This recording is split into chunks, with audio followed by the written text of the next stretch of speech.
안녕하세요. 케인입니다. 수업 계획을 조금 잡으면서 영상을 만들어 볼까 합니다. 쉽지가 않아요. 수업 계획을 잡는 게 쉽지가 않은 게 아니라 일단 어떤 부분이 재밌냐면은 아이들이 지금 세 아이가 같이 수업을 하고 있는데 중2 그리고 초6 이렇게 2명 해서 3명이잖아요. 근데 이거를 제가 가르치고 싶은 게 있어요. 1부터 5형식에 대해서 가르치기 위해서 이제 요소내, 품사내 이런저런 것들을 가르치면 좋겠는데 근데 지금 현재 아이들이 저랑 영어로 대화를 하는데 아무런 문제가 없단 말이에요. 그래서 영어를 너무 재밌게 편하게 하고 있으니까 영어로 이런저런 얘기하는 거를 너무 좋아해요. 아이들도 수다스럽기도 하고 굉장히 발화도 굉장히 높아요. 그런 말을 하는 비율도.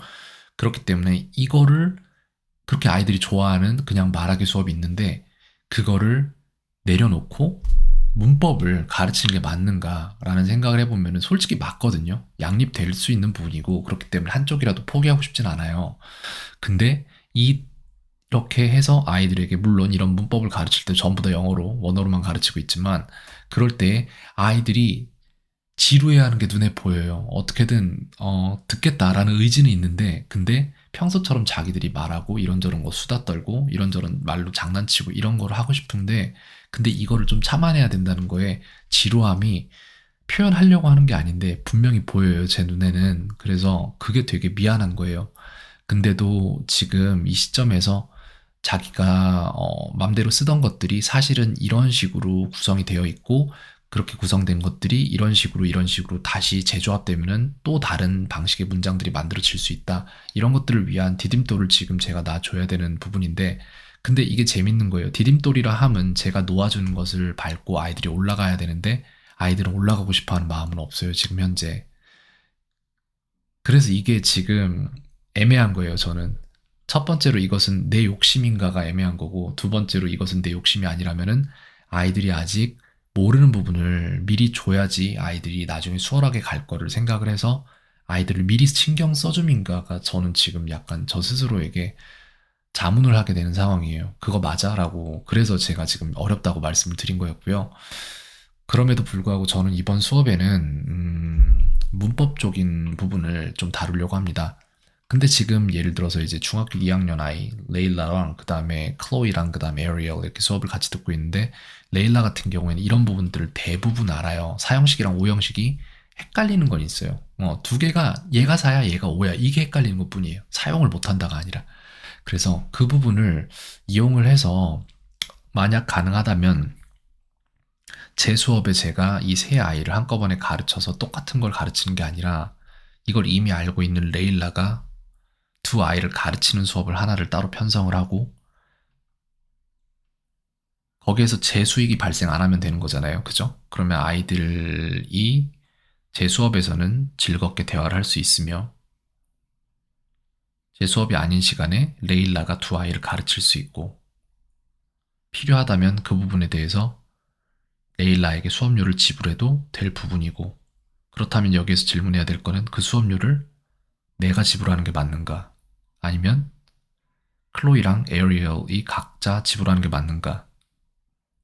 왜냐하면 지금 제가 원래 가르치고자 하는 것을 레일라에게 맡기는 것이고 하지만 레일라에게 맡기는 이유는 아이들이 저에게 돈을 내고 배워야 하는 수업을 시간을 줄이기 위해서니까 애매하죠. 그죠?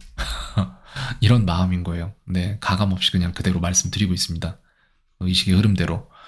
네, 그래서 이 부분은 조금 생각을 해볼 건데, 일단 오늘은 저는 1부터 5형식에 대해서, 품사와 요소에 대해서 모두 좀 다루고 넘어가고 싶어요. 아이들에게 이걸 좀 가르치려고 합니다. 네, 일단 전에 준비해 놓은 자료들이 있으니까 그걸 가지고 조금 설명을 해보면서 또한 아이들에게 이 오늘 배운 부분을 스스로 어떻게 누군가에게 가르칠 때 어떻게 말하면은 그 아이가 더 잘 이해할 수 있겠는가에 대한 질문도 한 번쯤 던져보면 좋을 것 같습니다. 그래서 오늘의 수업 계획은 이렇게 되겠네요.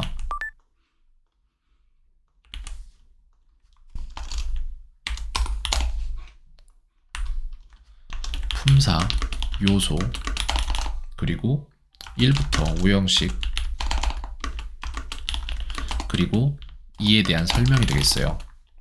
애초에 왜 이런 형식이 생겨났나?